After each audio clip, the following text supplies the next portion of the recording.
सत्य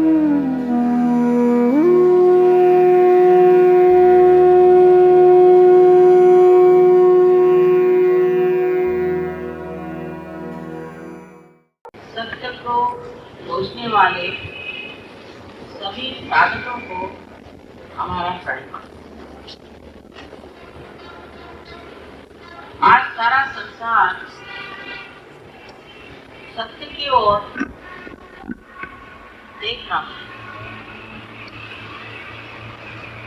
और सोचता है कि जो इस बुद्धि से जाना हुआ है वही सत्य है। कोई सोचता है इस बुद्धि से हमने ये जाना कि इस आदमी को मार डाला, तो उसके मारने पे तुल जाता है। किसी ने सोचा इस बुद्धि से ठीक है अपना रुपया किसी को दान कर दे, तो हमने सत्य को प्राप्त कर लिया। कोई उससे आगे बढ़ करके ये सोचता है कि सत्य के नाम पर हमने अगर सत्य का मंदिर बना दिया तो कितना अच्छा होगा, हमने सत्य को प्राप्त कर लिया। लेकिन सत्य एक शक्ति है, सत्य एक प्रकाश है। जैसे दीप से प्रकाश आ रहा है, इसे दीप देखता नहीं है पर प्रकाश दे रहा है, उसकी शक्ति वर्तमान है, प्रतीत होती है। आप जानते हैं कि ये दीप है, इसका प्रकाश में हम लोग चल सकते हैं। सत्य एक भावना नहीं है या सत्य एक दिमागी जमाखर्च नहीं है। सत्य जो है वो असलियत, रियलिटी है। जब वो हमारे अंदर से प्रकट होता है तब उसके लिए कष्ट लेने की जरूरत नहीं, उसके लिए कहने की जरूरत नहीं। वो प्रकटित होता है और उसका असर होता है, उसका इफेक्ट होता है। बहुत सी चीजों को जो कि बिल्कुल ही गलत हो, दुखदाई हो, तकलीफ वाली हो, उसी को हम सत्य मान लेते हैं। ये मनुष्य का स्वभाव कि वो अपने अहंकार में जिस चीज को भी मान लेता है उसी को सत्य समझ करके और उस पे जुट जाता है। जैसे अभी हम जर्मनी गए, जर्मनी में एक स्त्री आई, उन्होंने कहा हम जर्नलिस्ट हैं और आपका इंटरव्यू लेंगे। मैंने कहा अच्छा क्या इंटरव्यू लेना? कहने लगे कि हमारे जर्मनी में हम लोग ये महसूस करते हैं कि जितने गोरी चमड़े वाले लोग हैं इन्होंने हर जगह जाकर बहुत आतंक मचाया। गए अमेरिका में तो वहाँ पर सारे जितने भी वहाँ के पुराने रहने वाले आदिवासी लोग थे उन सबको मार डाला। फिर ये लोग पहुँच गए अफ्रीका में, फिर ये लोग पहुँच गए और जगह, हर जगह जा करके इन गोरी चमड़े वालों ने परेशान कर दिया। हिंदुस्तान पे 300 वर्ष तक इन्होंने यहाँ पे राज्य किया और उसके बाद जा करके वो चाइना तक पहुँच गए। तो ये गोरी चमड़े वाले जो है ये बहुत आतंकवादी है, एग्रेसिव नेचर, और इनको ठीक करने के लिए कोई न कोई इलाज होना चाहिए। तो इनका इलाज जो है हिटलर ने निकाला और हिटलर ने ये सोचा कि इन सबको खत्म कर देना चाहिए और आर्य समाज जो है उसे उठाना चाहिए, और उनके हिसाब से हम लोग भी आर्य समाज वाले हैं, माने हम भी आर्य। अब इस तरह की बेतुकी बात बिल्कुल डिस्कशन न पाए। ऐसी बात को अगर कोई सत्य मान करके दुनिया में किसी कार्य में पड़ता है तो वो कितनी हानि कर सकता है और कितनी रुकावटें मनुष्य के जीवन में ला सकता है। इतना ही नहीं पर पूरी तरह से विध्वंस कर सकता है। इससे आप समझ सकते हैं कि अपने दिमागी जमाखर्च से जो हमने सोचा हुआ है ये सत्य है, वो विध्वंसक है, वो नुकसानदेह है। सत्य को जानने के लिए सिर्फ आत्मा ही शक्त है, आत्मा ही जान सकता है, आत्मा से ही आप सत्य को जान सकते हैं। इन दृष्टियों से, इस कान से, इस नाक से, मुख से, बुद्धि से, मन से आप सत्य को नहीं जान सकते। इससे परे जो आत्मा, जिसे श्री कृष्ण ने क्षेत्रज्ञ कहा है, उसको प्राप्त किए बगैर, उसकी नजर से देखे बगैर आप सत्य को जानते। और सत्य कोई एक देश के लिए नहीं, एक मानव के लिए नहीं, एक जीवन के लिए नहीं, लेकिन सारे संसार के लिए एक ही तत्व है। सारे संसार का सारभूत जो तत्व है वही सत्य है। जैसे कि हम लोग यहाँ सब बैठे हुए हैं, आप पृथ्वी पर बैठे हुए हैं, पृथ्वी के तत्व पे आप बैठे हुए हैं। आप सोच रहे हैं हो सकता है कि हम जरा सी परेशानी में हैं, पीछे बैठ गए। अगर मैं आपसे कहूं कि ये जो पृथ्वी जिस पर आप बैठे हैं, ये पृथ्वी बड़ी महान योग भूमि की पृथ्वी है, और इस योग भूमि की पृथ्वी में ही कुंडलिनी, साक्षात जो आदि कुंडलिनी, उसका वास है। और आप उसके ऊपर बैठे हुए हैं। हर एक जगह से चैतन्य की लहरियां टूट रही, लेकिन आप उसे देख नहीं पा रहे। आजकल के जमाने में जहाँ के लोग सिर्फ साइंस की बात करते हैं, वहां पर अगर ऐसी कोई बात करें तो लोग कहेंगे इनकी बातें तो समझ में नहीं आती, ये कौन सी अनहोनी बाबा आदम के जमाने की बातें कर रही है, इसमें कोई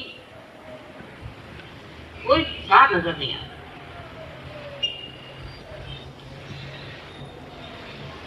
लेकिन अगर आपने अपने बुद्धि से, अपने तर्क से, अपने विचार से, अपनी भावनाओं से जो भी दुनिया बनाई है, उसमें अगर कोई भी आपको तत्व मिलता हो तो मैं आपको मान सकता हूँ।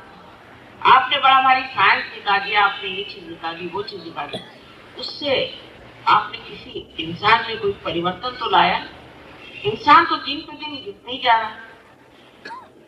ये बंबई जो 25 साल पहले थी, जहाँ मनुष्य मनुष्य को जानता था, वहाँ आज यह हालत हो गई कि कोई किसी को पहचानता नहीं।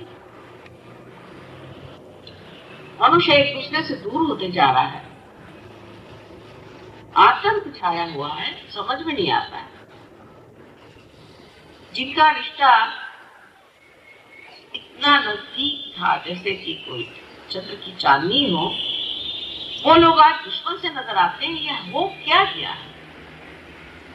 वही जो कृष्ण ने कहा था कि हमारी मानव की जो चेतना है, जब वो परमात्मा को पाए बगैर, उत्थान के बगैर दौड़ती है तो नीचे की ओर दौड़ती है।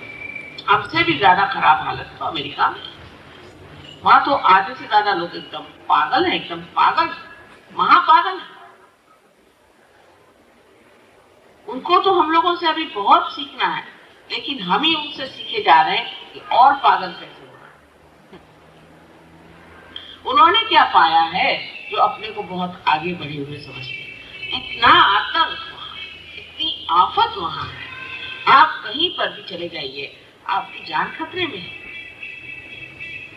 फिर ऐसी देश जहाँ की इतनी बड़ी भारी एडवांसमेंट जिसे कहते हुए हैं, जहाँ पर की संसार के सबसे बड़े से बड़ी नई नई चीजें निकल रही है, यह तो सब बाह्य में हो गया, अंदर कुछ हुआ नहीं। अंदर तो कोई चीज आई नहीं। हम लोग जो हमारी संस्थाएं हैं, या कहना चाहिए हमारी जो संस्कृति है, उसके प्रति बड़ी जागरूक है। आप सोचते हैं कि हमारे संस्कृति में जैसा होता है वैसा होना चाहिए, तो हमारे संस्कृति में जिस तरह के फर्नीचर बनते थे वैसे बनेंगे, जैसे हमारे संस्कृति में मकान बनते थे वैसे मकान बनेंगे, जिस तरह से हमारे संस्कृति में कपड़े पहने जाते थे वैसे हम कपड़े पहनेंगे। लेकिन अंदर तो कोई संस्कृति आई नहीं, अंदर तो संस्कृति गिरती जा रही, अंदर तो हम टूटते ही जा रहे। आखिर वजह क्या है? अंदर का जो ज्ञान का वृक्ष है वो इस तरह से क्यों खत्म हुआ चला जा रहा है? हमारी समझ में नहीं आ रहा है ना। बात क्या है? इसी को हम कहते हैं कि मनुष्य आज जो है घोर कलियुग में बैठा, और घोर कलियुग में मनुष्य भ्रांतिमय हो जाता है। भ्रांति उसको समझ में नहीं आता है कि क्या करें। एक कह गए हैं ये करो, ईसा कह गए ये करो, दूसरे कह गए वो करो, उन्होंने कहा है वो करो। आखिर करें क्या? कौन से धर्म का पालन करें? हर धर्म में तो चोर बैठे हो, हर धर्म के पालक चोर, हर धर्म में गड़बड़ है। कुछ लोग जो धर्म के नाम पर चलते हैं, जैसे आप देखिए आप मुसलमान देशों में वो लोग धर्म करते हैं, आपस में लड़ना। तो है क्या चीज? कहाँ हम चूक गए? कहाँ हमारी गलती हो गई? क्यों इस तरह से हम अपना जो तत्व था, जो सत्य था, उससे क्यों हट गए? इसकी वजह यह है कि अभी आप बच्चे हैं।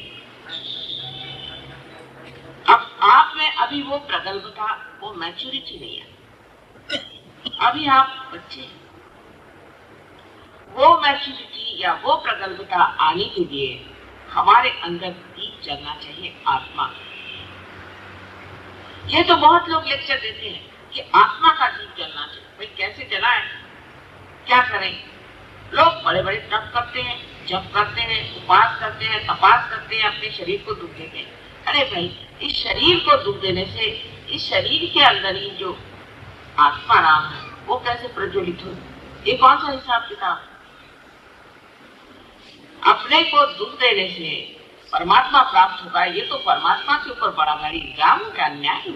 क्या परमात्मा चाहेंगे कि आप अपने शरीर को दुख दें, तकलीफ दें, परेशान हो? कभी जब परमात्मा अगर मां स्वरूप है तो कोई मां चाहेगी कि हमारे बच्चे अपनी तकलीफें इतनी बर्दाश्त करें, बार बार अपने ऊपर तकलीफें लें, इतने संकटों को अपने ऊपर लें? कभी नहीं। इतनी बड़ी गलतफहमी हमें है, इतनी उल्टी बातें हमने अपने दिमाग में बिठा दी है कि इस लोगों का मुंह मोड़ना मुश्किल है। जैसे मैं वहां गई थी, कहने लगे कि 24 दिन तक उपवास करना पड़ता है और उसके बाद में आपको कहीं जाके रहना पड़ता है और आपको जमीन पे सोना पड़ता है। मैंने कहा आखिर क्यों? इसलिए कहले इसी से आप पर भगवान प्रसन्न होते हैं। मैंने कहा कभी नहीं होंगे, वहां से भगवान भाग गए होंगे। अगर मुझे कभी ऐसी जगह जाना हो तो मैं तो 1 मिनट वहां नहीं करूंगी। मैं तो बात चली नहीं गई, आपस में अच्छे भले थे, खाते पीते घर के, वहां जाकर किसने कहा था कि आप अपने पे आप उठाइए? लेकिन इंसान ने अपने दिमाग में भगवान की ऐसी कोई भावना बिठा रखी कि वो हाथ में डंडा लिए सबको मारा। अगर वो नहीं मारा तो हम ही मार लेते हैं, जिससे वो संतुष्ट हो। परमात्मा तो प्रेम है। यही एक सत्य आप जान ले कि परमात्मा महान प्रेम है, सिर्फ प्रेम ही है और कुछ नहीं है उसके अंदर। वही उसकी शक्ति है, उसमें प्रेम करने की शक्ति। इसीलिए इतना बड़ा संसार बनाया, इसीलिए आपको मनुष्य बनाया, आपके लिए सब सुख साधन दिए, आपको वो शक्तियां जिससे आप परमात्मा का आनंद उठा सके, परमानंद को आप प्राप्त कर सके। ये शक्ति आपके अंदर परमात्मा ने निहित करी। आपको दुख दे, तकलीफ दे, आपको बीमार करे, ये परमात्मा का विचार कैसे हो सकता है? ये तो एक सर्वसाधारण किताब ही नहीं करता। मनुष्य को परमानंद देने के लिए परमेश्वर ने उसकी सृष्टि की। लेकिन जिसके पास सुख होता है वो हमेशा ही रोता हुआ नजर आता है। जितना उसके पास सुख होगा उतना ही रोता नजर आएगा। जैसे आप देखिए अमेरिका में लोगों के पास बहुत पैसा है, प्रदेश में लोगों के पास बहुत पैसा है, मोटरें हैं, हर एक आदमी के बच्चों के पास भी मोटर है, बड़ों के पास मोटर है, घर है, खाने को है, पीने को। और करते क्या है? पहले हमने एक साइकियाट्रिस्ट लगा रखा है, मानस शास्त्र जानने वाले लोगों के पास जाते हैं। अपने यहाँ अगर कोई ऐसा आदमी हो जो साइकियाट्रिस्ट के पास जाए तो उसकी शादी ना हो, कोई उसको पूछे ना कि भाई तुम साइकियाट्रिस्ट के पास जाते, दिमाग खराब है तुम्हारा? और वहां लोग पैसा खर्च करते हैं और बताते हैं कि आज इसके पास में गया था, कल उसके पास में गया था। माने ये जताने के लिए बड़े दुखी है, बड़ा दुख है। अंग्रेजी भाषा में जिस तरह से आप देखते हैं, बोलते वक्त भी कहेंगे कि आई एम अफ्रेड, सारी दुनिया अंग्रेजों से डरती है, कांपती है, इनको काहे का अफ्रेड होना हो। और उनको देखे देखे हम लोग भी ये सोचने लग गए हैं कि अगर हम अपने को दुखी दिखाएं, बहुत ही परेशान दिखाएं, तो भगवान ऊपर से नीचे ऊपर आएंगे, वो तो कब के भाग जाएंगे। पहली चीज है प्रसन्न चित्त रहना चाहिए। जो लोग प्रसन्न चित्त नहीं, उनको मैं रियलाइजेशन नहीं दे सकती भाई, सही बात है। अरे भाई परमात्मा के दरबार में जाना है, वहां रोनी सूरत वालों को क्या प्रवेश मिल सकता है? और किस लिए रो रहे हैं आप, किस लिए दुखी हैं आप, क्या परेशानी है, आफत मची हुई है? एक बार इस दरबार में आके बैठो तो पता चलेगा अभी तक जो कुछ जाना सो अज्ञान, अविद्या। परमात्मा का संसार जो है हर तरह की शक्तियों से संचालित है। जितने आपके टेलीकम्युनिकेशंस हैं उससे 1000 गुना ज्यादा उसके पास ऐसे टेलीकम्युनिकेशन है कि वो कभी चूकते ही नहीं। पर आप तो यहीं बैठे हुए हैं, यहाँ बैठे बैठे आप जिससे चाहे उससे आप आत्मीयता प्राप्त कर सकते हैं, जिसे चाहे आप उसका ट्रीटमेंट कर सकते हैं, जिसे चाहे आप उसको रास्ता बता सकते हैं। ये बात सही है, ये कोई झूठ बात नहीं। आपको आश्चर्य होगा कि 100 साल पहले इंग्लैंड में एक बड़े भारी कवि हो गए, इनका नाम है विलियम ब्लेक। बड़े भारी दूरदर्शी थे और बड़े भारी द्रष्टा थे। उन्होंने ऐसी ऐसी बातें लिख रखी है कि कोई विश्वास नहीं करता है कि उन्होंने यह तक लिख रखा है कि मेरा घर कहाँ है।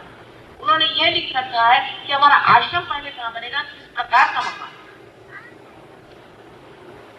रविंद्र बाबू का भी पढ़ा मैंने, पूरा महागणपति का वर्णन उन्होंने किया है, जो कि हमारे गणपतिपुरे में यहाँ महागणपति बैठे, पूरा वर्णन उनका करते हैं। कोई इधर तो जाता ही नहीं, देखता ही नहीं इसके पीछे में क्या लिखा, क्या बताया। इनके जो दृश्य है, विजन्स है, वो हमने कभी देखे ही नहीं, जाने नहीं। सोचा रे कवि की कल्पना है, तो लोग कल्पना में बैठे हैं, ये असलियत तो नहीं,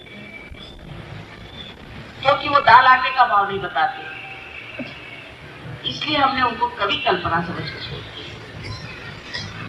ये बात सही नहीं। उन्होंने जो देखा है वो हमारे पास दृष्टि नहीं है। अगर हमारे पास वो दृष्टि आ जाए तो हम भी देखेंगे कि उन्होंने क्या देखा है, उनको समझेंगे और गदगद हो जाएंगे। कमाल है, क्या चीज थी। जैसे अभी सौंदर्य लहरी का वर्णन, श्री गणेश का, कोई क्या है भाई श्री गणेश का वर्णन भी करने के लिए और उनको कोई काम नहीं।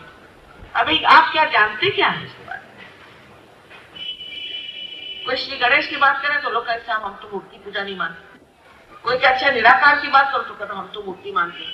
अरे आपके मानने न मानने से कुछ होता है? जो असलियत है सो ही रहेगा ना। गणेश है और निराकार भी है। अब श्री गणेश की शक्ति जबरदस्त है, ये आप नहीं जानते, हालांकि बैठे वही है। गणपति पूजा के लिए इन्होंने कहा कि माँ आप एक बार जा करके और गणपति को वहां बिठाइए अमेरिका में। मैंने कहा हे भगवान और तो कुछ बताते तो। कहा है अरसकेश कवित्व निवेदनम शिरसी मालिक मालिक मालिक। वैसे अमेरिका में गणपति बिठाना है और वहां पहुंचे तो देखते क्या हो कि गणपति बैठने को तैयार नहीं हुआ।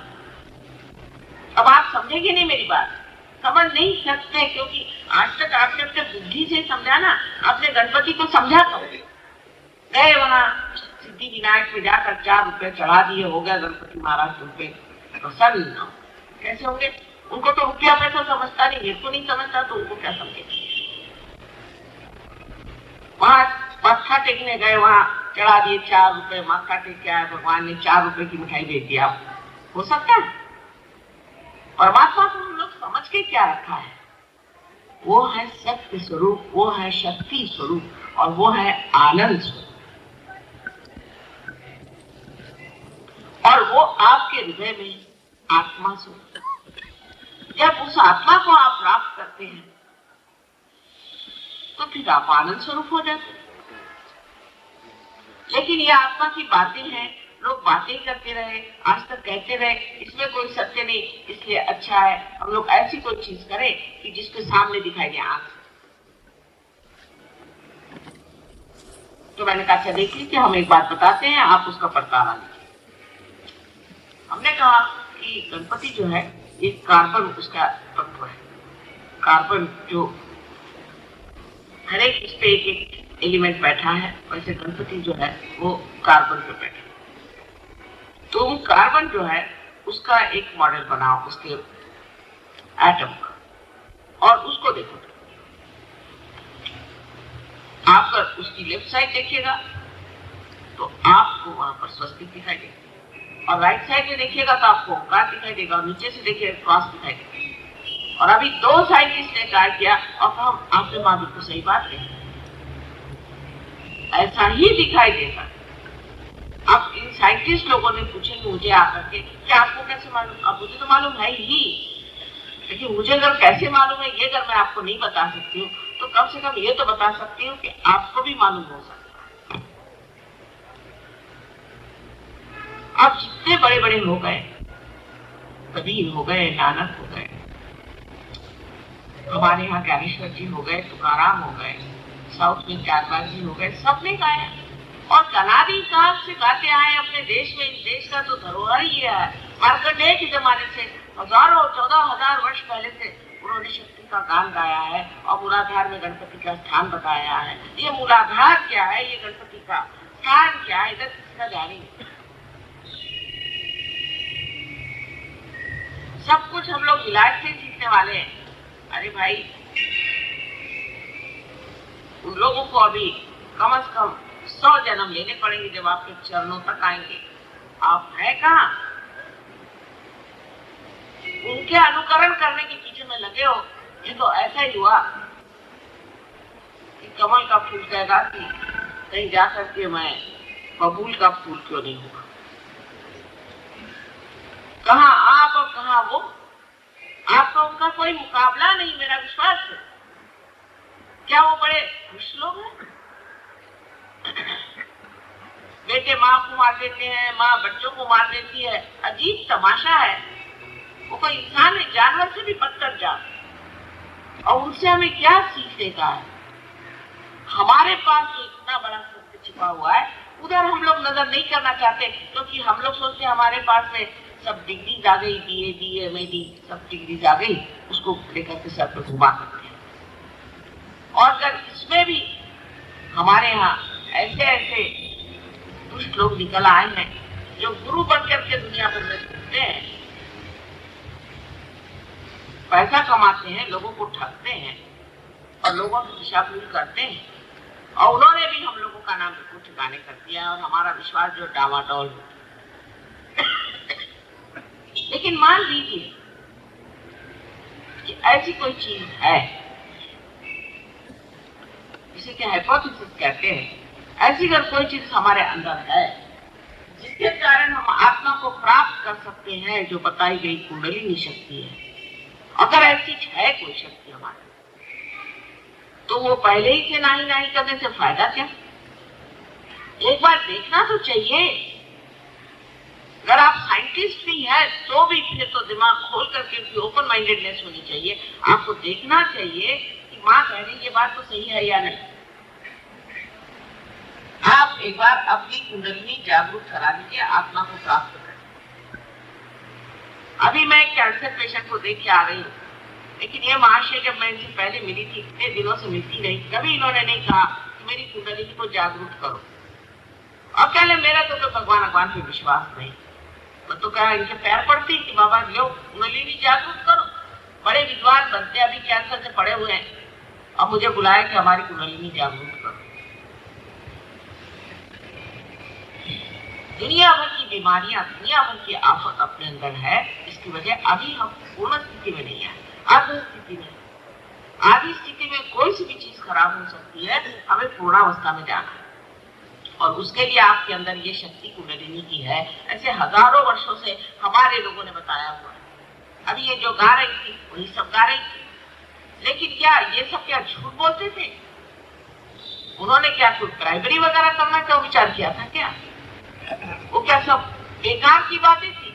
या हम लोगों के पास में ही ये अकल नहीं है कि हम अपने अंदर जो इतने बड़े बड़े महान लोग हो गए उधर नजर करें? ये तो गुलामी की पकड़ हमारे अंदर है कि जो अंग्रेजी भाषा में लिखा है वही सब विद्वत्ता है, वही सब ज्ञान है और बाकी सब बेवकूफी है।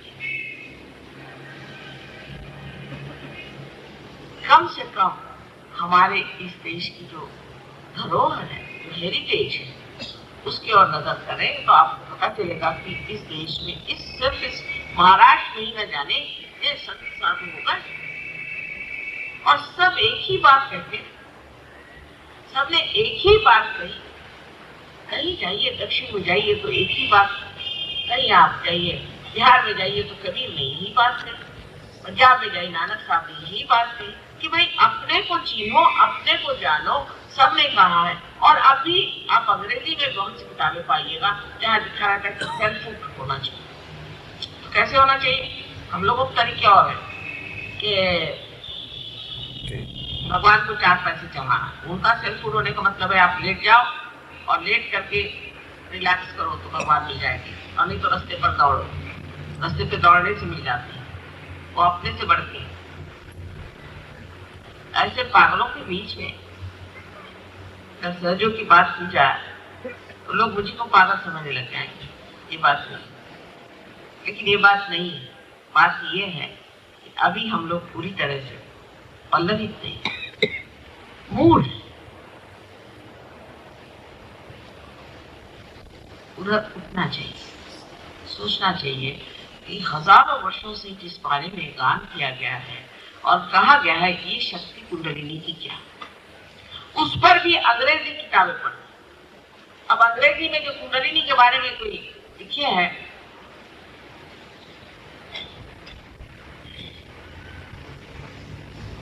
वो इतनी गलत बातें हैं कि वो उसमें सत्य जरा सा भी नहीं। एक साथ तो लिखते हैं कि कुंडलिनी पेट में होती है, मैंने कहा आपके सर में होगी। इस तरह की बेवकूफी की बातें सारी लिखी जिनको संस्कृत का कोई ज्ञान नहीं था, जिन्होंने अंदर जाकर के देखा नहीं था। जहां वो कहते कि गणपति मूलाधार में बैठा हुआ है, और यही गणपति जो है ये अपनी अबोधिता के कारण, इनसेंस के कारण हमारी शुद्धता बना है। ये तो लिखा हुआ है, लेकिन उसका अनर्थ इतना किया गया कि लोग फ्रॉइड के पास पहुंच गए। ये हमारे अकल वाले लोगों का काम है। इसे मैं शुद्ध बुद्धि नहीं कहूँ, ये प्योर इंटेलिजेंस नहीं है, ये नॉनसेंस है।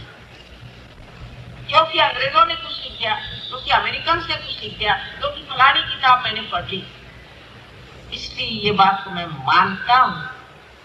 आपने उसका अनुभव लिया है? आपने क्या अपने आत्मा का अनुभव लिया है? अंग्रेजी भाषा तो ऐसे ही चौपट है, आप जानते हैं कि आत्मा को भी स्पिरिट कहते हैं और शराब को भी स्पिरिट कहते हैं, और कोई मरा हुआ भूत हो उसको भी स्पिरिट कहते हैं। तो इनसे कौन जूझे? इनको कोई पवित्रता का मतलब मालूम है? इनको कोई ऑस्पिशियसनेस का मतलब मालूम है? ये क्या कोई भगवान की बात जानते हैं? इनसे कौन जूझे और कौन बताए? और आप लोग उन्हीं को जाकर बुलाइए, अपने बुद्धि को मानेंगे। आपके बुद्धि से आप जिस खाई में ये पड़े उसी खाई में जाके गिरे। इत्तेफाक है कि मैं इतने देश परदेश में रही, इत्तेफाक की बात। मैं कभी नहीं समझ सकती थी कि इंसान इतना गिर सकता है, इतना गया बीता हो सकता है, और बुद्धि का भ्रम इतना उसके अंदर है, और इतना जबरदस्त अहंकार कि जिसे कहते हैं जो चीज गलत है, जो बिल्कुल ही अपवित्र है, जो अधार्मिक है, उसी को धर्म समझ लेना, उसी में रत रहना, उसी में समय बर्बाद। आत्मा का तत्व हमारे अंदर निश्चल रहता है, हिलता नहीं, और वो क्षेत्र को जानता है, वो सब जानता है। जब तक हमारा चित्त आत्मा से आलोकित नहीं होता है तब तक उसमें चल भी चलता है। पर जैसे ही आत्मा से आलोकित हो जाता है वैसे ही आनंद की लहरियां, सौंदर्य लहरियां जिसका वर्णन किया गया बहना शुरू, हाथ से बहना शुरू। वहां शब्द इस्तेमाल करते हैं वाइब्रेशन, वो करते हैं। लेकिन वाइब्रेशन का मतलब क्या? वाइब्रेशन मैंने कोई भी चीज हिली उसका नाम वाइब्रेशन थोड़ी है। ये वाइब्रेशन, ये जो हाथ से बहने वाली लहरियां, जो पैर से बहती है, जो सारे शरीर से फूट फूट करके बह रही है, जिन्होंने सारी सृष्टि की रचना की है, जिससे ओंकार बनते हैं, ये वो चीज जिसने कि सारे ब्रह्मांड में अपना राज्य प्रस्थापित किया हुआ है। ये वो चीज जो कि हर एक चीज का तत्व है, जो ईथर का भी तत्व है, जिससे कि आज आप ब्रॉडकास्टिंग करते हो, ईथर का भी वो तत्व है, सारे पंच तत्वों का वो तत्व है। उस तत्व का जो अधिष्ठा है, उसका जो राजा है, वो आत्मा आपके हृदय में बसता है। पूर्व जन्म के अनेक पुण्यों की वजह से इस पुण्यवान भूमि में आपका जन्म हुआ, लेकिन इस जन्म में न जाने क्या हो गया है कि अच्छे भले लोग दुनिया से दूर न जाने किस गलत रास्ते पर चले जाते। इसको मैं ये नहीं कहूंगी कि हम लोगों पे दूसरों का राज्य रहा या कोई हमारी कमी रही, या हमारे यहाँ भी पंडितों ने और ब्राह्मणों ने और तरह के जो ऐसे लोग जो पैसा कमा रहे धर्म के नाम पे, अनेक हमारे अंदर भ्रम मान, लेकिन वो भ्रम डाल भी दिए हैं तो हमको देखना तो चाहिए। धर्म के नाम पे अत्यंत अत्याचार हुए मान, इसलिए बहुत से लोग कहते हैं हम भगवान पे विश्वास नहीं करते,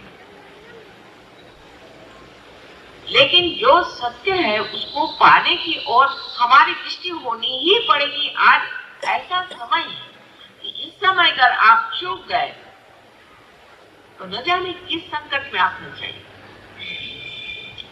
इधर कैंसर खड़ा है, उधर में भूखमरी पड़ी हुई है, उधर में आतंक पड़ा हुआ है, दुनिया भर के हाहाकार चारों तरफ है। इस वक्त कमल जैसे जब तक आप इस कीचड़ से बाहर नहीं निकलेंगे और कोई तरीका आपके पास नहीं है, और वो निकलने का तरीका आप अपनी बुद्धि से नहीं लगा।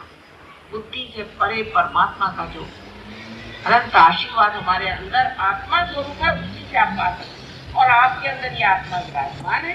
पहली बात, उसको प्राप्त करने की शक्ति आपके अंदर है और वो सहज ही होती है, लेकिन बुद्धि इसको मानती है। और बुद्धि का दूसरा भी एक लगाव है बड़ा भारी, जहां हम अटक जाते हैं, वो ये कि लोग कहते हैं कि माता जी ये आप ही क्यों करते हैं? मैंने कहा भाई आप करो, बड़ा अच्छा है, मैं तो घर बैठा। आज सवेरे से आप मेहनत करते करते किसी तरह से यहाँ पहुंचे, लेकिन पहुंच गए क्योंकि आप लोग चाहते हैं कि आपका आत्म साक्षात्कार। और ऐसे भी लोग हैं वो सोचते हैं कि नहीं माता जी क्यों करते, आपसे कोई हमारा लेना देना नहीं, आपसे हमें कोई पैसा नहीं चाहिए, हम आपको, आप हमें देंगे, हम तो यहाँ देने को बैठे हैं, आपको हम देख नहीं सकते, कुछ भी नहीं देंगे। पहला हिसाब है। कोई ऐसा इंसान आपने देखा भी नहीं होगा कि जो कुछ भी नहीं लेना चाहता और इतनी मेहनत करता है, तो समझ लीजिए ऐसे ड्रामा है, समझ लीजिए। तो लेने में क्या हर्ज है? लेने में आपको वैसे तो कभी हर्ज नहीं होता, तो सहयोग करने में हर्ज क्या है? हर्ज यही है कि अहंकार, बुद्धि के ऊपर एक अहंकार ऐसा जड़ता से बैठा हुआ है, और वो भी है ये जो सुशिक्षितता है, उस बड़ी बड़ी पंडित मूर्ख है जो कबीरदास जी ने कहा था, वो आप आज तक देखें, और ये महामूर्खता का लक्षण है। और वही आज आप देख सकते हैं कि सब कुछ होते हुए भी आज वो समाज सहयोग को प्राप्त कर रहा है जो देहातों में रहे। चिट्ठी आती है, हम तो आनंद के सागर में तैर रहे हैं, माँ तुमने तो हमको सब कुछ दे दिया, सस्य श्यामलाम भूमि में हमारी खेती लहरा रही है, सुंदर, हम तो कुछ करते नहीं, सब अपने आप हो रहा है, परमात्मा वास्ते काम कर रहे हैं, सब तुकाराम बन गए। लेकिन शहरों में बड़ा प्रश्न खड़ा हो, उसकी वजह है ये अविद्या जो सीख ली, उस अविद्या के कारण हमारे अंदर महान घोर अंधकार अहंकार था। अहंकार से परे परमात्मा समा। अहंकार तो एक आपकी छाया है जो कि सत्य भी नहीं है। अहंकार आपकी छाया मात्र, जैसे कि आप प्रकाश से दूर खड़े हो जाइए, आपकी छाया, लेकिन आप प्रकाश के नीचे खड़े होइए तो कोई छाया नहीं आएगी। इस अहंकार से जूझने से नहीं होता है। अभी यहाँ पर एक बता रहे थे कुछ एक नई चीज निकाले, नई EST करके दिखा दिया, उसमें क्या लगे कि आप अहंकार आपके अंदर हो गए। यानी प्रदेश में ये विचार है कि हमारे अंदर अगर अहंकार आ जाए तो हम बड़े यशस्वी हो जाते और फिर नाक के बल गिर भी जाते। लेकिन जब आप आत्मा को प्राप्त करते हैं तो यश आपके पैरों में, सिद्धियां आपके पैरों में, आप योगी जन हो जाते। योगी की व्याख्या नहीं की जाती, अमर्याद है वो, उसकी कोई मर्यादाएं नहीं बात है। आपका जो जीवन के और लक्ष्य है या आपकी जो धारणा है वो सब बदल जाए, एटीट्यूड्स बदल जाए। सहयोग में हम कोई सिस्टम नहीं बना कि 4 बजे उठना है, घड़ी देखो, उठ के बैठे, नाक दबा के बैठो, कोई सिस्टम नहीं। सिर्फ आपकी धारणाएं बदल जाती हैं, आपके तरीके बदल जाते हैं, आपके लक्ष्य बदल जाते हैं अपने आप से। लेकिन कोई जबरदस्ती आप पर नहीं, एक ही जबरदस्ती है, प्रसन्न रहिए, प्रसन्न, बस एक ही जबरदस्ती है, एक ही मांगना है कि अपने से नाराज नहीं, अपने प्रति दुष्ट न रहिए, अपने से संतुष्ट रहिए, अहंकार नहीं करना, लेकिन अपने से संतुष्ट रहिए, प्रसन्न चित्त रहिए बस। बाकी कोई भी आपके ऊपर में कोई चीज लादी ना, तो ऐसा ही हुआ कि कोई अगर वृक्ष बढ़ रहा है जीवंतता से, उस पर कोई चीज आप ला दीजिए। लेकिन ये अंदर से होने वाली चीज है, घटित होने वाली चीज है। समझ लीजिए कि हम इस फूल को खींचे या तोड़े या इसको कुल्फी करें, मशीन में डालें, इसका फल नहीं हो जाए। फल इसका तभी होगा जब ये वृक्ष पे लगा रहेगा, उससे संबंध होगा, और इसके अंदर जब वो क्रांति होगी, इसके अंदर अपने आप फल हो जाएगी। इसी प्रकार आप में भी फलश्रुति तभी होगी जब आपका संबंध उससे लग जाए जो अनेक नामों से जाना जाता है, निराकार, निरंजन। उससे जब आपका संबंध हो जाए, इसे अंग्रेजी में डिवाइन कहते हैं, उस परमात्मा से, उस प्रकाश से, उसके उस प्रेम से जब आपका संबंध हो जाता है, उसी की धारा पर आप स्वयं एक फल स्वरूप, और वो फल आपको सुख देता। आप अपने को देखकर, आप अपने अंदर की जो सुंदर सुंदर भावनाएं और लहरियां बह रही हैं, उसे जानकर आनंदित हो। ऐसा तो कभी भी नहीं होता। जो फल आप खाते हैं वो फल स्वयं उसको कुछ नहीं जानते। जो दीप जलता है वो दीप स्वयं को नहीं जानता, लेकिन यहाँ आप अपने को जानते हैं और अपनी शक्तियों को भी जानते हैं, और सब जानते हुए भी आप अत्यंत नम्र हो जाते हैं। अब यहाँ ऐसे बहुत से लोग हैं, कम से कम मेरे ख्याल से 50% लोग यहाँ ऐसे हैं जो पार, और कम से कम इसमें से 30% लोग ऐसे हैं कि जो बहुत पहुंचे हुए पार। लेकिन आप देखिए तो आप ही जैसे उनकी शक्ल दिखाई देगी, आप ही जैसे कपड़े पहनेंगे, रहन सहन वही रहेगा, लेकिन अंदर से मस्ती रहेगी। शक्ल फर्क हो जाएगी, आप एकदम पहचान सकते हैं कि योगी जन है। आंख में चमक होगी, मुंह पे रौनक होगी, एक अजीब हंसता हुआ फूल जैसा चेहरा हो, एक मस्ती होगी। जैसे कहा गया है कि जब मस्त हुए फिर क्या बोले, अब जब मस्त होगा तो उसको बोलेंगे, वो तो अनुभव की बात है। और ये अनुभव को प्राप्त किए बगैर आप दिमागी जमा जो करते हैं वो सारा समय बर्बाद करना, मेरा भी और आपका भी। अब समय तो कम है और मैं चाहती हूँ कि आप अनुभव को पहले प्राप्त करें, पर अनुभव प्राप्त होने के बाद भी उस पर लोग विश्वास नहीं करना चाहते। मनुष्य इस कदर आत्मा संवेदनशीलता उसकी इतनी कम हो गई, इसे कहते हैं कि ब्लंट हो गई है, कि जब तक उसमें कुछ सेंसेशन नहीं दिया जाए उसकी समझ नहीं आता। इसके आजकल का जो म्यूजिक चलता है वो ऐसा सुंदर नहीं होता है, जो सेंसेशन होना चाहिए, जिससे आदमी की खोपड़ी में घुस के, सर में घुस के, कान में घुस के, नाक में घुस के, किसी तरह से जाके वो नर्व में घुसे। जब तक कोई सेंसेशन नहीं होगा न्यूज पेपर नहीं क्यों पड़ेगा, उसमें वो सब कौन मारा, किसने मारा, किसने डाका डाला, फलाना किया, वो जिससे कि आप में सेंसेशन आए, तो सेंसेशन खोपड़ी में जाने नहीं वाला। तो संवेदनशीलता क्यों कम हुई? क्यों किसी चीज पर विश्वास नहीं। जब आपके अंदर चैतन्य की लहरियां बहने लगे और जब आपको शांति प्राप्त तो भी आपको विश्वास नहीं होता कि आप पार हो गए। वजह यह कि आपको अपने ही ऊपर विश्वास नहीं, पहली बात, और दूसरा जो होता है उस पर विश्वास नहीं। अगर आपको अपने ऊपर विश्वास होता तो इतनी संवेदना देने की कोई जरूरत ही नहीं पड़ती। लेकिन इतना ब्लंट हो गया है आज का इंसान, इतना ब्लंट हो गया कि उसको कोई चीज अगर मिल भी जाए तो भी उसको उसकी संवेदन शक्ति जागरूक नहीं है, वो विश्वास नहीं करता कि ये चीज हो। तो यह दूसरी स्थिति आ गई। पहले तो आप पार हो, उसके बाद उस पर विश्वास और देखें, जाने, आगे बढ़े। इन दो स्थितियों से जो तीसरी स्थिति में आ जाता है वो सहयोगी हो जाता है। फिर हाथ हटाओ और कुंडलिनी शक्ति, क्या इस शक्ति को आप समझ नहीं सकते?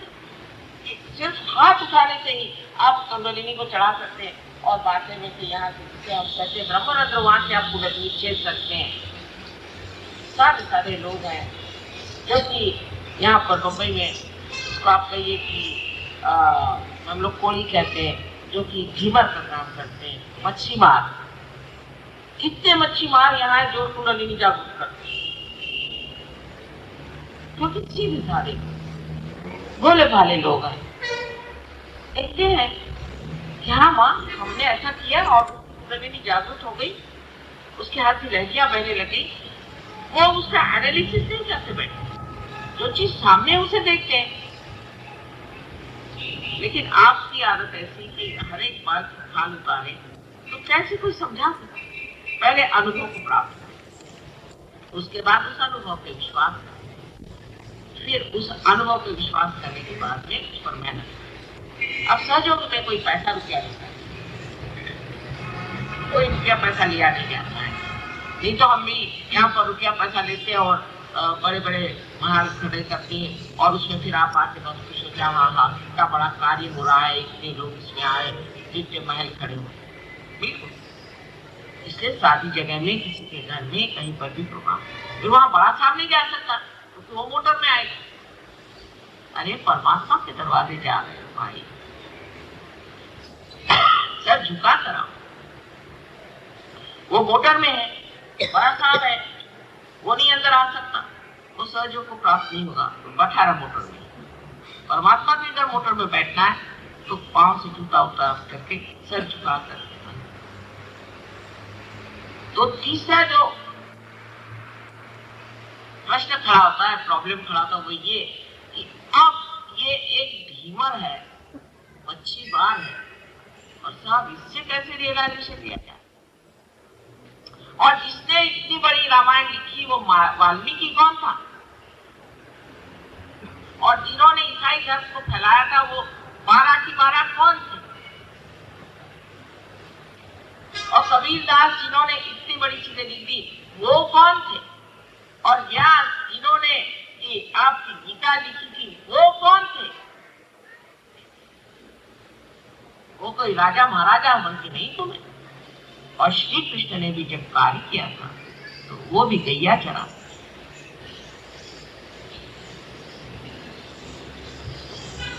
आप लोगों को यही तो मुश्किल है समझाना कि भाई ऐसी जगह जहाँ कुटिया हो, जहाँ जिस तरह से भी परमात्मा कार्य होगा, वहां जाओ, बैठो, मेहनत करो, वहां पाओ। लेकिन आप तो ये सोचते हैं कि भाई इस घर में कैसे तो गोबर से लिपा पुता हुआ घर है, इसमें माता जी कहते हैं वहां जाओ, वहां तो ठीक से छप्पर भी नहीं। आप परमात्मा के आकाश के नीचे जाना चाहते हैं। ये सब चीजें कोई महत्व की होती ही नहीं है। जो अवलिया होता है उससे कोई समझता है क्या? हम अपना हाल बताएं, हमें तो पता नहीं चलता कौन सा आराम है, कौन से कहाँ रहते हैं, क्या रहते हैं। यहाँ भी रख दीजिए, आप कहिए तो यही सो जाए। ये क्या बड़ी महत्वपूर्ण चीजें हैं? क्या ये उठा के हम ले जाएंगे? जब 4 कहार उठा के ले जाते हैं तो किस तरह से उठाते हैं? लेकिन सत्य को जब हम नहीं जानना चाहते हैं तब ये सब बहानेबाजियां चलती है। उससे आगे फिर ये भी बात चलती है कि वहां हम गए थे तो सहयोगी ने हमसे कहा कि तुम्हारा फलाना चक्र ठीक नहीं है और ऐसा ठीक नहीं है और तुमको ये ठीक करना चाहिए। अरे भाई, आप अपने ठीक करने गए, आप पेशेंट है ना? वहां कोई इलेक्शन नहीं हो रहा है कि साहब आइए, साहब बैठिए, साहब आप हमारे वोट दीजिए। कोई नहीं, आपको अपना वोट देना है, आपको अपने को पाना है, अपने को शक्ति देनी है, अपने को उन्नत करना है, खुद को प्राप्त करना है, किसी और के लिए नहीं। अब फिर ऐसी हालत में एक विद्यार्थी की दृष्टि से, एक पेशेंट की दृष्टि से आप आए, कोई भी हो, वो साधु है, संत है, योगी है, महाजन है। पहले जमाने में आपके देश में कोई भी साधु संत किसी राजा के यहाँ चला जाए तो आश्रम के उसके चरणों में आते थे। आपको शिवाजी का उदाहरण मालूम है, जब रामदास स्वामी उनके यहाँ पहुंचे भीख मांगने तो उन्होंने सब अपना सारा साम्राज्य उनके झोली में डाल दिया। ऐसे ऐसे महान लोग हमारे देश में हो गए, यही सामने हो गए। अब मराठों में ऐसे देखती हूँ मैं, कौन शिवाजी को जो मानते हैं, कौन एक करने वाला मिले।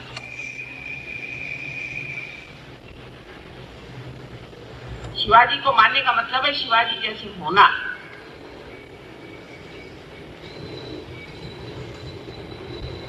जो मानते हैं उनके जैसे होना।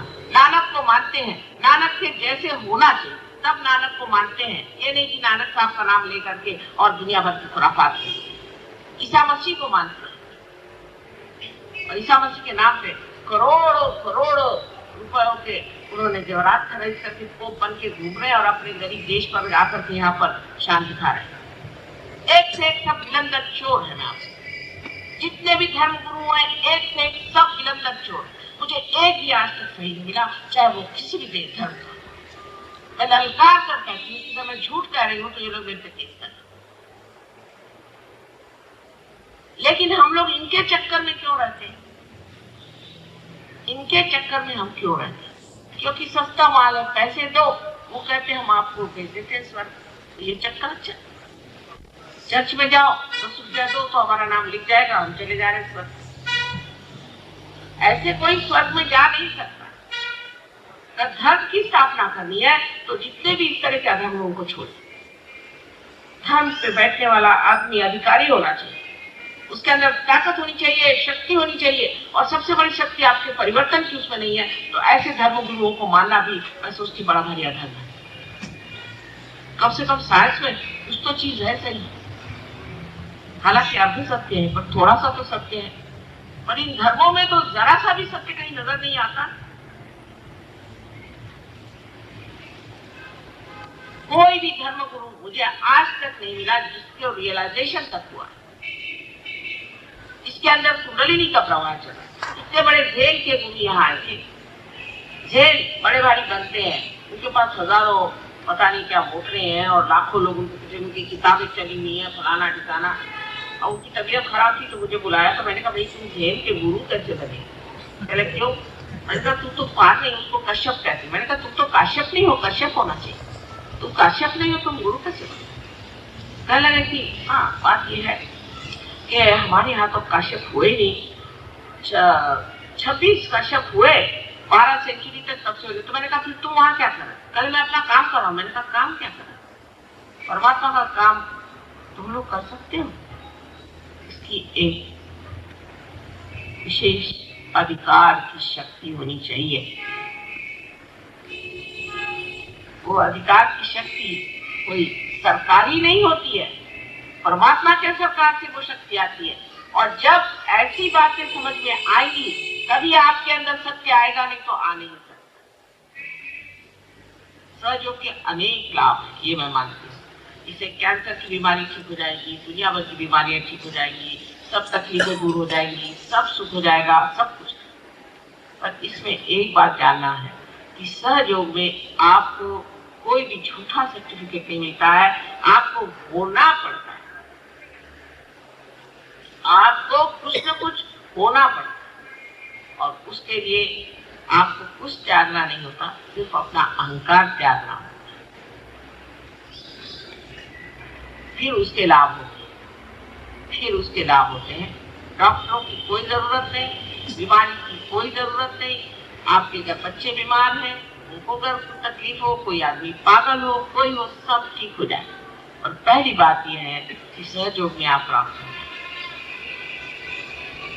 इस स्थिति में आप आ जाएं कि आप स्वयं दूसरों को दे सकें, फिर आगे बात करें। और ये देने की शक्ति आपके अंदर है, बहुत आसान है। इस बम्बई शहर में न जाने आज मेरे ख्याल से करीबन 16 वर्ष हो गए होंगे मैं मेहनत कर रही हूँ और देखती हूँ कि धीरे धीरे लोगों की समझ में आ रहा और बात ठिकाने से लगी।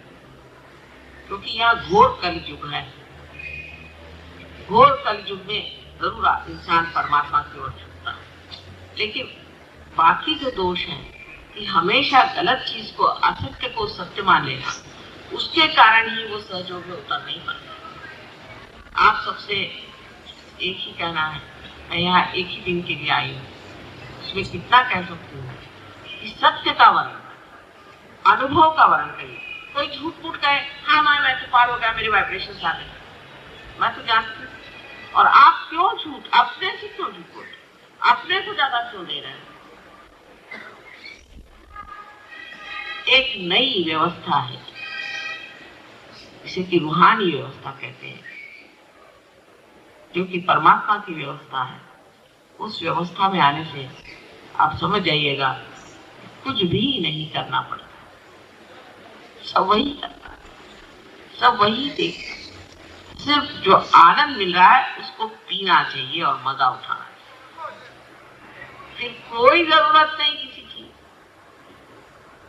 फिर कुछ मांगना नहीं रह जाता, फिर देना ही बन पड़ता है। मनुष्य अकस्मात एक देने वाला बड़ा इंसान। ये बहुत सारे लोग बनने वाले और बनेंगे, लेकिन आप उनमें से हैं कि नहीं, ये आपका निर्णय है।